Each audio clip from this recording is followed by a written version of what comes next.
Welcome to the Exam Study Expert Podcast, helping you ace your exams at school and university through the psychology of high performance and the science of studying smarter, not harder.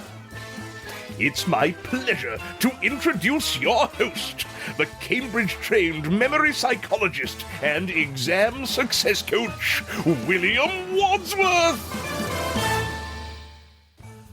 Hello and welcome to the Exam Study Experts podcast.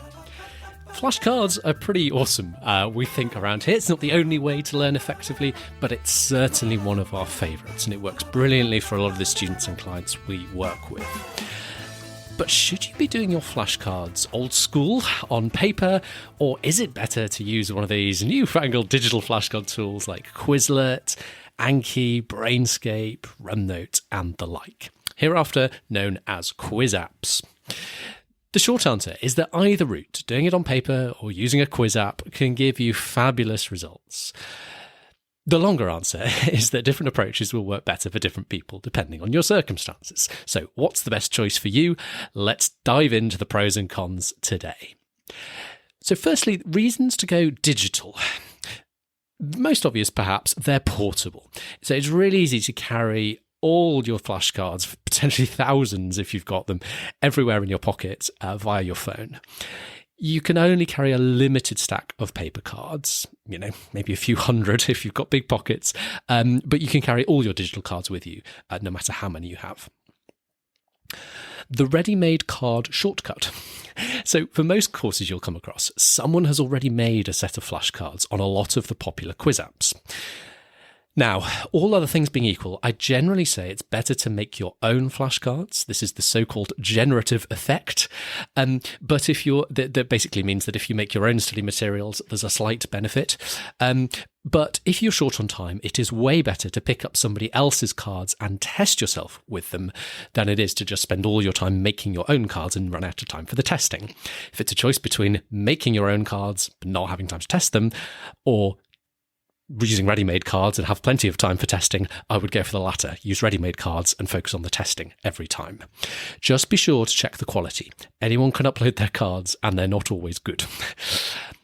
Gamification and reward. So some apps reward a correct card with a little animation or a sound effect, or you can track your performance or engagement over time.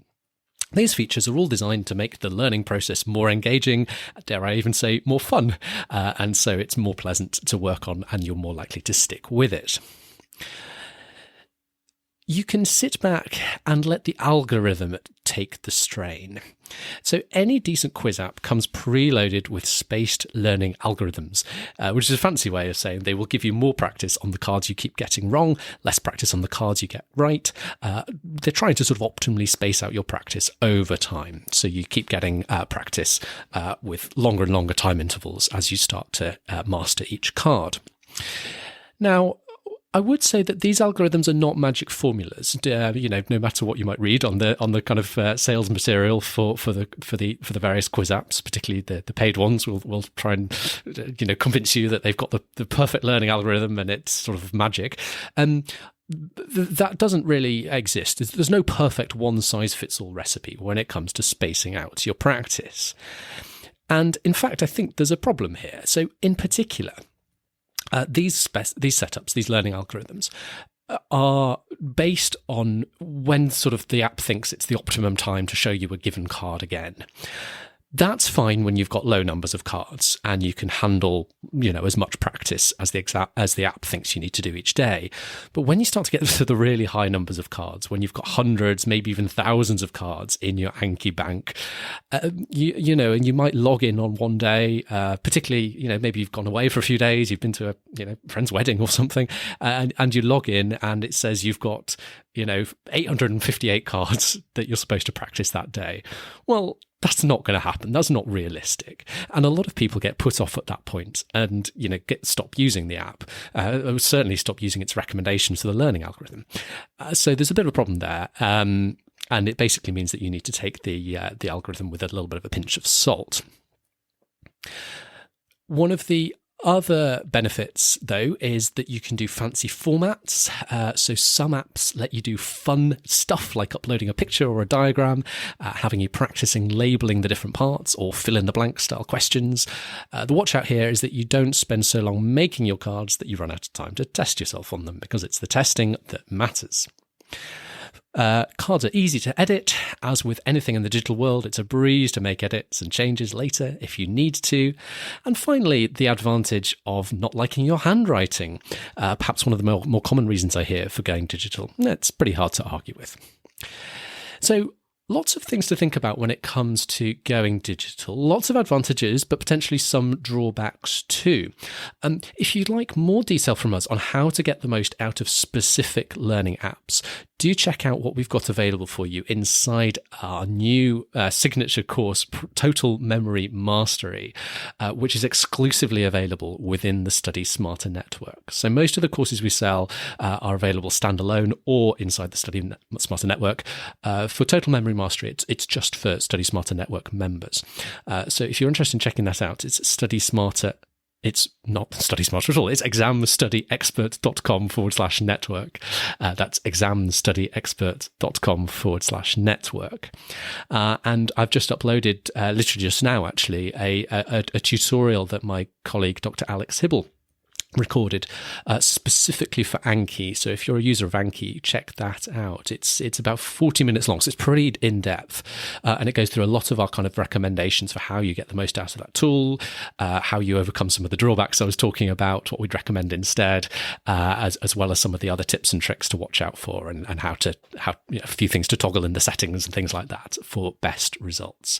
We've got similar videos coming out very shortly as part of Total Memory Mastery on all the other major learning apps as well. So Quizlet, Brainscape, next on our list. So do have a look at that. Again, Study Smarter. Oh gosh, not Study Smarter at all. examstudyexpert.com/network for the Study Smarter network. That's examstudyexpert.com/network. Okay. So much for the quiz apps. Now, what about going old school? What about doing your flashcards on paper? Well, one of the main reasons to do this is that you don't like your handwriting. I'll say that again. One of the reasons to do your flashcards on paper is because you don't like your handwriting. Now, that may seem like a pretty counterintuitive thing to say. Why on earth would I be suggesting do your flashcards on paper if you don't like your handwriting? Didn't I just say a moment ago that the fact that you don't like your handwriting might be one of the more common reasons to go digital? So why am I saying it as the first reason to do it on paper? That makes no sense. Well, there is an argument that if you find writing difficult, and particularly if you have a handwritten exam to take at the end of the process, if you're taking an exam on the computer, like whatever, do whatever you want. But ultimately, if at the end of all of this, you're going to have to do some writing and you're going to have to handwrite your exam, why not get some practice of handwriting under your belt as part of making your flashcards? You're going to need to write those answers sooner or later. And so the earlier you get used to it, the better. This counts double if you're going to have to, for example, produce sort of essays as part of which you might be, writing out process flows or schematics or diagrams or something. So, particularly in subjects like science. So, I remember having to do this quite a bit in biology. You might be writing an essay, and that's a combination of, sentences and paragraphs, but also little diagrams to kind of illustrate your understanding. By practicing your flashcards on paper, you get to practice, not only writing, the kind of key words out, so you kind of get them under your pen, so to speak, but you also get practice at the penmanship of just drawing out some of those diagrams. That's really valuable practice, and definitely a reason to go down the paper route. The second thing I want to say was about the flexibility of the format when you do paper flashcards. So I love the flexibility that you can lay out at the back of a flashcard however you want. So equations, figures, lists, diagrams, charts, little schematics. You can break a list up into subsections. You can write the first letter of keywords in a different color pen or highlight them to emphasize a mnemonic of some kind. All sorts of flexibility here. Though again, watch out for the trap of spending all your time making the cards, because it's the testing bit that has the real benefit. When it comes to testing, I also love the fact that when you're working with paper cards, you have a lot of flexibility to test them how you want. So quiz apps will often try and force you to practice in a random order. But often your cards, your flashcards on a particular topic form some kind of story, some kind of logical order within each topic, with later cards building on what the earlier cards have said. It's a lot easier to form associations and put that logical flow, that story together in your head, if you also practice testing the cards in the correct order rather than all jumbled up. When it comes to testing your cards, if you want to dog-ear the corner of cards to practice again at the end, no problem. If you want to flip back a couple of cards to that trick you won a moment ago and try it again right now, no problem. You want to start in the middle for once, no problem. All flexible, all very easy to set yourself up to test them how you want, rather than being pushed around by what the algorithm wants you to do. Now, again, some people might enjoy the benefit of having an external algorithm that just tells them exactly what to do.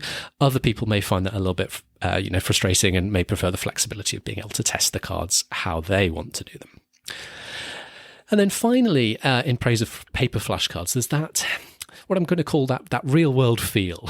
So maybe it's just me, but I think there's something about something kind of existing tangibly in the real world that you can touch and feel and hold in your hand, that makes it more real, easier to engage with, easier to learn from.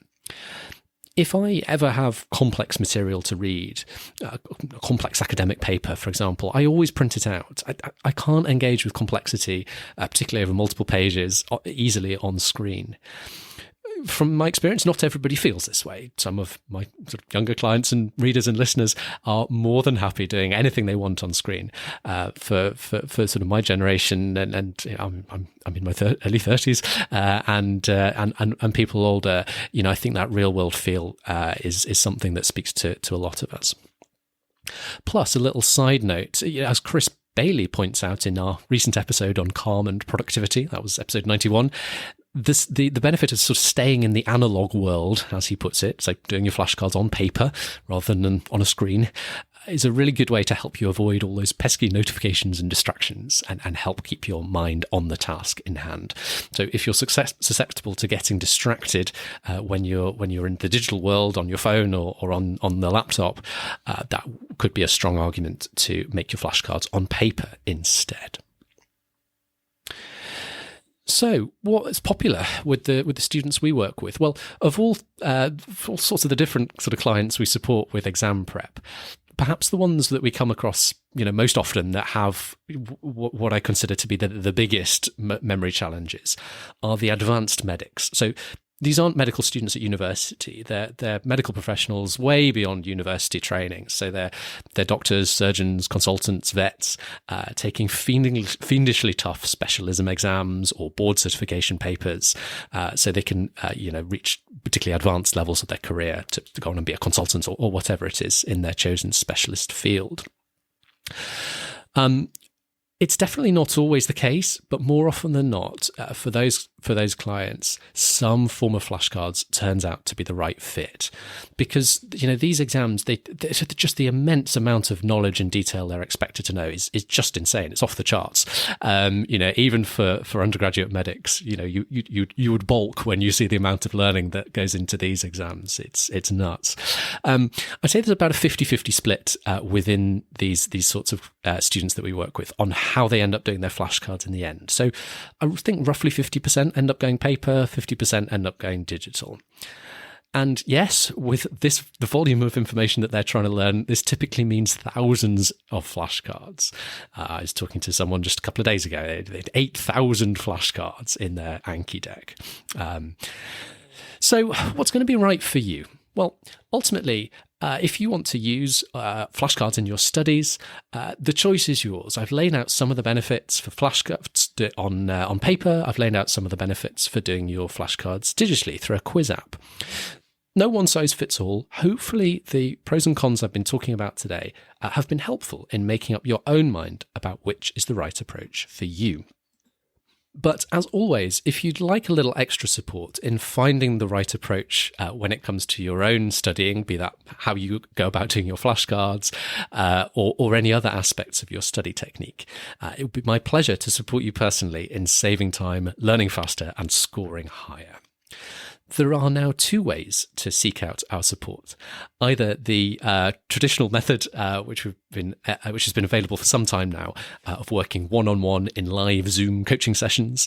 You can check out examstudyexpert.com/coaching for more on that option and to schedule a consultation today. Alternatively, there's now the new option where you can enjoy self-study access to all my best teaching, along with some element of personalised guidance too, on your challenges and questions, which is delivered via text and voice note coaching, all as part of the Study Smarter Network, my signature exam success programme. You can learn more about the Study Smarter Network and sign up today at examstudyexpert.com/network. That's examstudyexpert.com/network. Or simply drop me an email. It's william@examstudyexpert.com to ask what might be the best fit for you in your particular circumstances. Whichever route you choose, our guidance is for everyone. Whether you're a school student, a university student, or a professional taking exams. Whether you're on track and just need a little bit of support to make the process that much more painless, or whether you feel very behind and feel like you've got a big gap to close. We've seen it all before. We're very good at what we do. Why not reach out to us today to see how we can help you study smarter and ace your exams this year? Thanks again for listening today and wishing you every success, as always, in your studies. If you've got exams coming up, you can now get all of William's favourite tips and tricks to save you time and get you higher grades, all in one handy cheat sheet. Grab your copy at examstudyexpert.com/free tips. Thanks again for listening, and see you soon.